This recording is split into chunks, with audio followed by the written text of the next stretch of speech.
Does it mean that Vladimir Putin is also afraid of his own security guard, of his own people? Yeah, I think absolutely. Putin appears very paranoid at the moment. There are lots of rumors that he has, what we call doppelgangers, lookalikes, to confuse anybody who might be trying to get hold of him.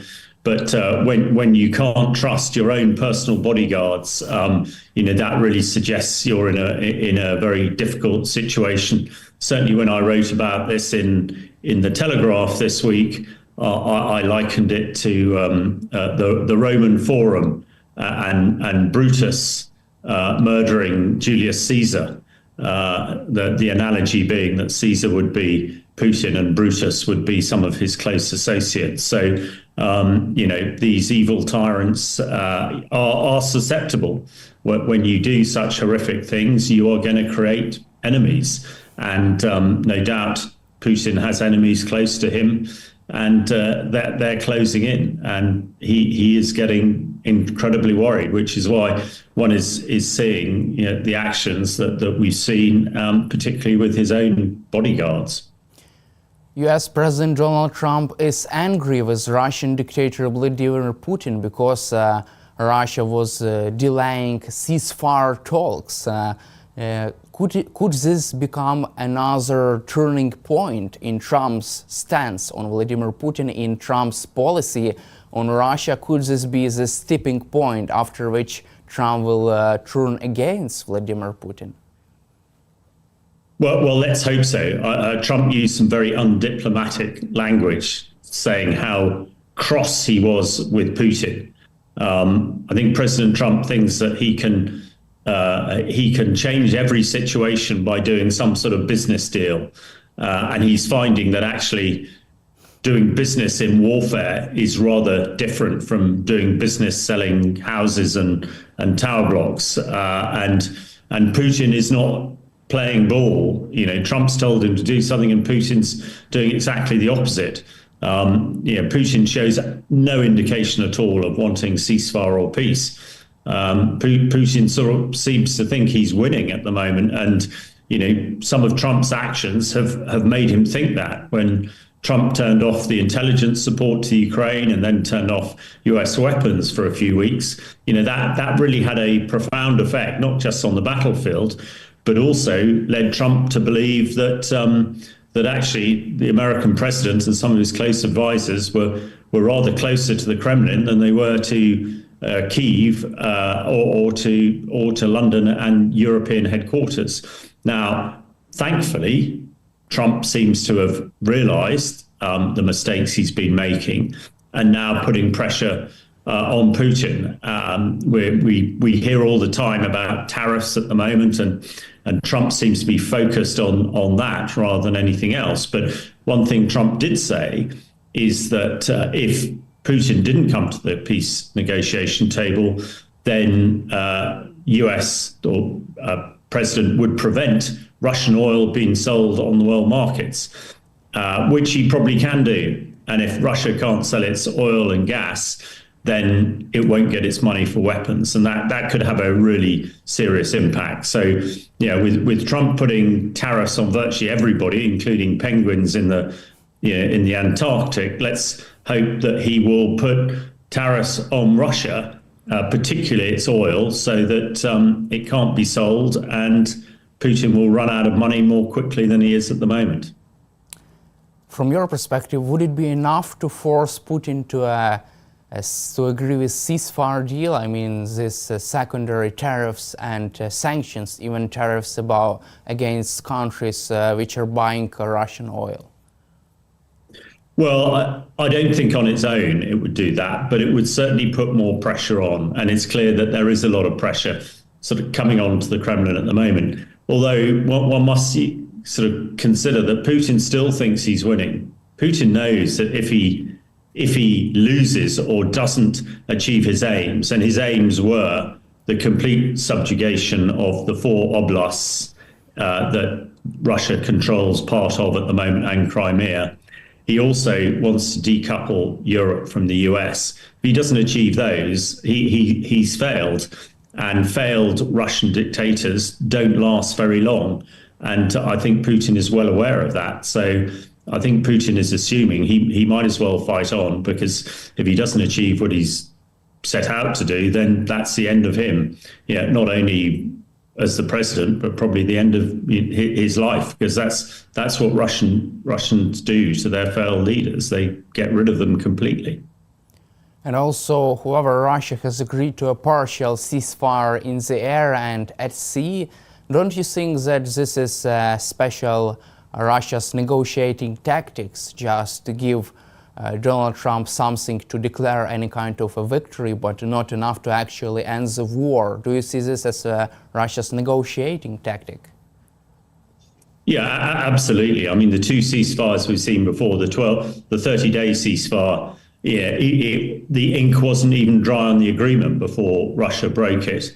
The partial ceasefire in the Black Sea really only benefited Russia, and they didn't agree to it. And at the moment, there is supposed to be an agreement that Russia and Ukraine will not attack energy infrastructure, but only overnight, last night, Russia attacked Ukraine infrastructure. So whatever comes out of Putin's mouth and his negotiators at the moment really means virtually nothing, because the Kremlin and Putin are just carrying on fighting and have made absolutely no concessions at all. So, yeah, it's Putin talks positive stuff for the media, but does absolutely nothing in the way of stopping the fighting or moving towards a ceasefire. And hopefully now President Trump is clever enough to realize that, and realize that actually it is Putin who is playing Trump and not the other way around. And hopefully Trump and his advisors learn very quickly and get a bit smarter in their dealings with the Russian president. It is also interesting that even during negotiations, Vladimir Putin was making hostile statements toward Ukraine.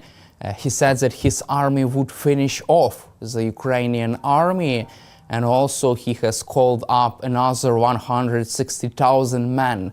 This is Russia's highest number of conscripts since 2011. Don't you think that this all developments and statements, this all is just another humiliation for Donald Trump as he tries to negotiate full ceasefire? Well, absolutely. I mean, all the things you said are not the actions of somebody who's looking for peace. The calling up of 165,000 conscripts is incredible.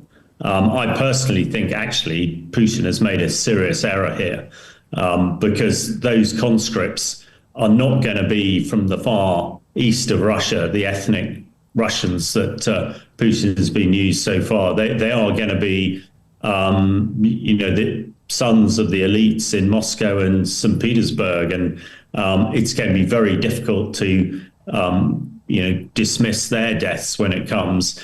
The last time at the beginning of the war, when Putin had a big drive to recruit conscripts, thousands of young Russians fled Russia, and we will probably see the same. Also, as you mentioned, attacks continue. Putin's vowed to destroy the Ukraine military, and he's come up with some ridiculous ideas like the UN should take over control of Ukraine. So I think it is a humiliation to Trump. And I hope Trump, and one of the challenges Trump has is, people like Pete Hesketh and Witkoff and others who are put in important positions are completely inexperienced and untrained for those positions, which is why they're making such terrible errors. Now, there's not much we can do here in the UK or you can do in Ukraine to change, who runs the USA. But let's hope that they are learning quickly, and Trump realizes that actually Putin has no interest in doing some sort of deal with the White House, and the only thing that Putin recognizes is strength, and really that's what the best thing that Trump can do is to show his strong hand, his strong military hand, which is the only way that he can probably drag Putin to a negotiation table for peace and a ceasefire.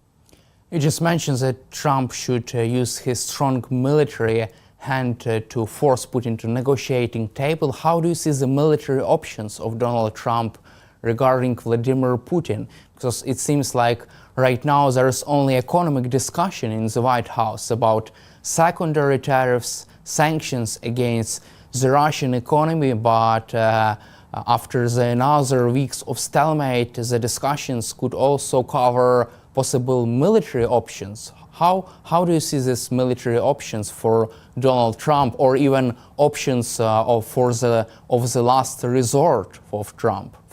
Yeah.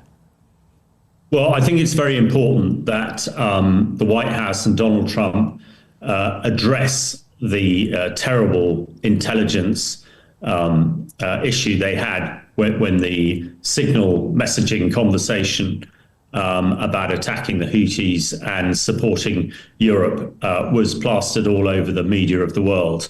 The most damaging thing about this intelligence leak is that, in effect, the White House was saying that they would not support Europe in their support of Ukraine. And that was devastating. If Putin thinks that the US will not help Europe out, then Putin might well think he can crack on and keep on fighting.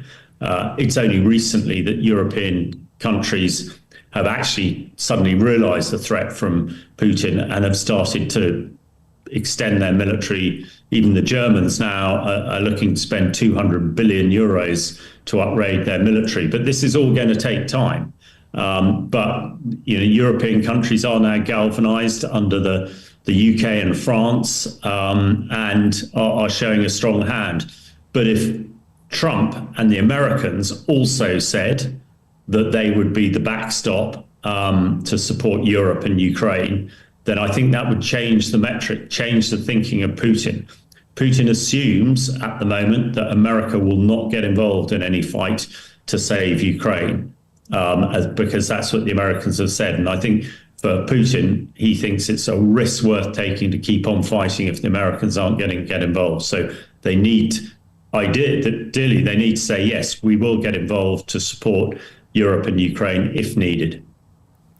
Also, Ukrainian President Volodymyr Zelensky said that Russia was preparing another offensive operation inside the Sumy region to push forward in the Sumy region, Kharkiv region and Zaporizhia region. What are the Russia's chances for a big breakthrough right now, as Ukraine still sustains forceful and also a big defensive position right now, as Ukraine fights back and also sustains this powerful defense? Well, there are a lot of rumors that Russia is planning to attack into the Sumy region, as you said, and by putting forces there. However, a lot of these forces, Russian forces, are very poorly trained. And I personally think it will be once again the classic Russia sort of meat grinder tactics, where they just throw more and more manpower into some sort of suicidal type assault. And as long as Ukraine has enough ammunition coming in from the West, then they should be able to hold it. I would say as well, in that area, I've been speaking to some of the people in the brigades there. The Russians are again using a lot of chemical weapons. We've discussed it before, their use of chloropicrine. I understand they're using it on a daily basis across the frontier, which is their method, their modus operandi to attack. Thankfully, I understand that there are many thousands of British gas masks, respirators, now on the way to their front line. So hopefully that'll enable the Ukraine defenders to fight better with British gas masks. But it is a concern. And the key thing is to make sure that Ukraine has the ammunition to defend against it. This is another area where Putin is probably feeling that it's worth doing this because the US are not going to come to the aid of Ukraine, which is why in our previous conversation, we mentioned it is very important that the US do at least say that they will come to support, if need be, and before the European armies can get to the strength required to absolutely stop Ukraine falling to the Russians. But the summer is going to be a really telling time again, I think. But I'm confident that Ukraine has the military power and spirit to be able to resist this latest potential invasion. Also, NATO Allied Supreme Commander General Christopher Cavoli recently testified in the Congress. He said that Ukraine has already solved its all problems with the lack of manpower. Ukraine has solved this problem. However, Russia still faces such a type of problem with manpower, with other lack of other weapons. What does this mean for this stage of the war, that Ukraine has successfully solved this problem with manpower? Well, I mean, that's really good. And certainly when I was at the Tank Museum yesterday with General Zelensky opening the Ukraine exhibition, and there were lots of Ukraine soldiers and British soldiers there talking about the training that's going on. That was really impressive, and it appears that the training is going very well. Conversely, what Russia is not doing is training its conscripts, and an untrained conscript is pretty useless. So I think Russia seems to be unconcerned with casualties. Some figures are saying that Russia is approaching 1 million casualties, which is almost unimaginable. But a lot of it is because they're throwing untrained infantry soldiers, untrained tank soldiers into the front line who just don't know how to operate. And, unfortunately, they get it wrong and they get killed, and they get killed in their absolute thousands. Whereas, Ukrainian soldiers are getting good training, and they're now some very experienced soldiers who can pass on that experience to the newer people. So, as defenders, Ukraine is now, from a professional soldiering perspective, in a much better position than it was last year, and that is good news. But of course, what everybody wants is the fighting to stop as soon as possible. Let's cover also our final topic, the coalition of the willing. British Prime Minister Keir Starmer is pushing forward the creation of coalition of the willing. This coalition will hold another summit next week in the NATO headquarters. What is your take on the current stage of military planning, which is going on in Europe right now? I think the military planning is now pretty advanced, and certainly speaking to some of the British military planners, an awful lot of work has gone on, a lot of progress has been made, lots of training is happening, some of it combined training, some of it individual training. So the message coming out, and the message that should be heard in Moscow, is Europe is really serious about this. They have plans. They think that they have the right force structures and the right force to create what they're calling a peace enforcement force. This is one that has sufficient firepower to be able to deter and push Russians back if they do transgress. There's a lot of work going on providing a sort of air defense cover from European NATO air forces of around 140 fighter jets, and I gather that is well advanced. So, I think Europe countries led by Britain and France are taking this very, very seriously. They're committing a lot of resources, and they are planning to have to use this force if necessary. This is not some sort of hollow threat. This is not just politicians speaking, for effect, and hopefully the Kremlin realize this and take it seriously, because I don't think European NATO countries are going to slow down at all. They are accelerating their efforts, and if there is some sort of ceasefire soon, it would appear that European NATO countries, the coalition of the willing, is is ready, willing, and able to put a significant force into Ukraine to make sure that peace is held. Thank you, Colonel Hamish, for your time and for your support for Ukraine, and glory to Ukraine. Thank you very much for having me. Glory to Ukraine.